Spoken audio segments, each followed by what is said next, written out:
तो देखिए, हिंदू संगठन और जो स्थानीय लोग हैं उनका ये कहना है कि अब हम निर्णय लेंगे, लेकिन देवभूमि में मस्जिदों की संख्या, जो हम कह रहे हैं कि डेमोग्राफी की बात कर रहे थे अनिरुद्ध सिंह, जो कांग्रेस सरकार में मंत्री भी हैं, उन्होंने बताया कि संख्या बढ़ती जा रही, डेमोग्राफी बदलती जा रही। चलिए आपको बता देते हैं देवभूमि पर कितनी मस्जिदें किन किन इलाकों में। शिमला की सबसे पहले बात करें, जहां से घटना सामने आई थी, यहाँ 30 मस्जिदें। वहीं कांगड़ा की बात करें तो यहाँ 40 मस्जिदें हैं, चंबा में 87 मस्जिदें हैं, बिलासपुर में 34 हैं और सिरमौर में सबसे ज्यादा 130 मस्जिदें हैं। संख्या बढ़ रही है। ये कहना है कि हिंदू आबादी पहले 95% थी, 5% मुस्लिम थे, लेकिन अब ये कह रहे हैं अनिरुद्ध सिंह, कांग्रेस सरकार ये कह रही है कि यहाँ पर डेमोग्राफी बदल गई, यानी संख्या बल बहुत तेजी से बदल गया है। इसी को लेकर उनकी तरफ से आशंका जाहिर की गई थी और ये वो आंकड़े हैं जो हम आपके सामने रख रहे हैं। लेकिन आपको ये बताएं कि जो अभी हालात हैं उसको लेकर वहां अभी भी तनाव बना हुआ है, अभी भी लोग प्रदर्शन कर रहे हैं, सड़कों पर हैं और ये हिमाचल सरकार के सामने चैलेंज खड़ा हो गया कि हालातों को नियंत्रण में कैसे ले। और हमारे साथ हमारी सहयोगी कोमल, जिनकी रिपोर्ट भी हम आपको दिखा रहे थे,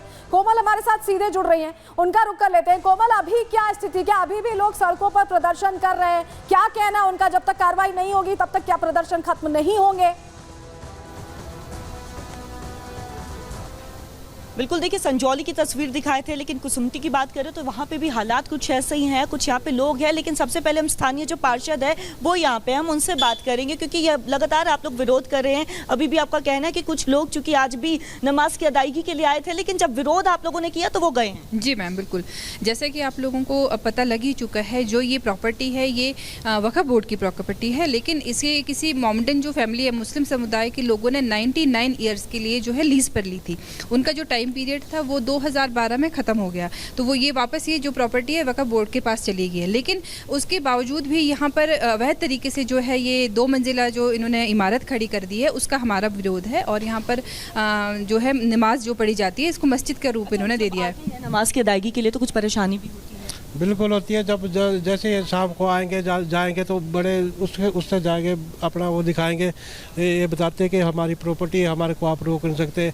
और फिर इस तरह की धमकियां भी देते हैं कि इनकी प्रॉपर्टी है तो इनको रोका ना जाए। हालांकि ये इलीगल बता रहे स्थानीय, लेकिन मेरे पीछे जो देखिए काले कलर के कपड़े से ढका हुआ है, ये एक मस्जिद है, यानी ये दूसरा मस्जिद जो है यहाँ पे प्रकाश में आया, जो अवैध तरीके से बना है।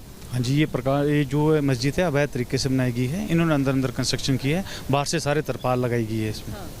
तो अभी यहाँ पे आप लोग चूंकि विरोध कर रहे हैं कि जहाँ संजौली में दिक्कत है, वहीं कुसुम्पटी इलाके में भी लोग अब विरोध कर रहे हैं, उसको लेकर सड़कों पर लगातार बने हुए हैं। आपने स्थानीय लोगों से भी बात की, बहुत शुक्रिया आपका जुड़ने के लिए और जानकारियां देने के लिए। तो अभी भी यहाँ पर एक अनरेस्ट बना हुआ, एक शिकायत लोगों की बनी हुई है कि सुक्खू सरकार इसको लेकर एक्शन ले, और यही वजह है कि अल्टीमेटम दे दिया गया था, लेकिन अलग अलग तरीके से यहाँ पर लोग विरोध प्रदर्शन लगातार कर रहे हैं। और इस बीच आपको बताएं कि स्वामी चक्रपाणी महाराज ने भी इस पूरे घटना को लेकर विरोध जाहिर किया है और कहा है कि जल्द से जल्द सुक्खू सरकार को कार्रवाई करनी चाहिए। सुनिए।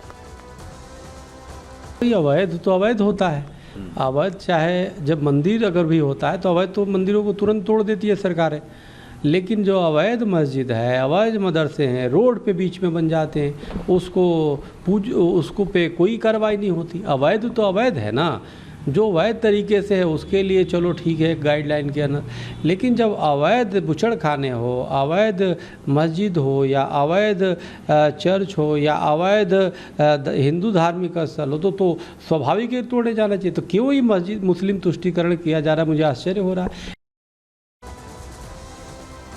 तो हिंदू संगठन तो विरोध कर रहे हैं, स्वामी चक्रपाणी महाराज को भी आपने सुन लिया, लेकिन देखिए सच्चाई क्या है, मस्जिद प्रशासन का क्या कहना है और हिमाचल सरकार इस पर क्या कह रही है। आधिकारिक वर्जन पहले हम आपको बता देते हैं। देखिए, मस्जिद प्रशासन का ये कहना है कि 1947 से पहले की ये मस्जिद है, लेकिन हिमाचल सरकार कह रही है कि मस्जिद का निर्माण 2010 में शुरू किया गया है, यानी कि अभी हालिया में ही 2010 में निर्माण शुरू किया गया है। मस्जिद प्रशासन ये कह रहा है कि वक्फ बोर्ड की जमीन पर यह मस्जिद का निर्माण हुआ है, यानी ये मस्जिद ही थी और वक्फ बोर्ड की ही जमीन थी। हिमाचल सरकार इस पर कह रही है कि वक्फ की नहीं, ये हिमाचल सरकार की जमीन है, यानी सरकार की जमीन है, वक्फ की नहीं है, ये क्लियर किया गया है।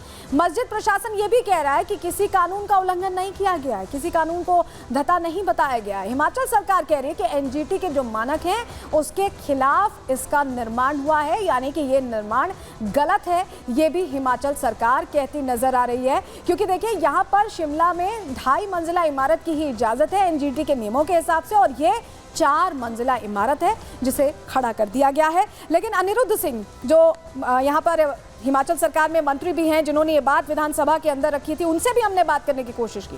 उन्होंने क्या क्या है, क्या आधिकारिक वर्जन है सरकार का, वो भी आपको सुनवाते हैं।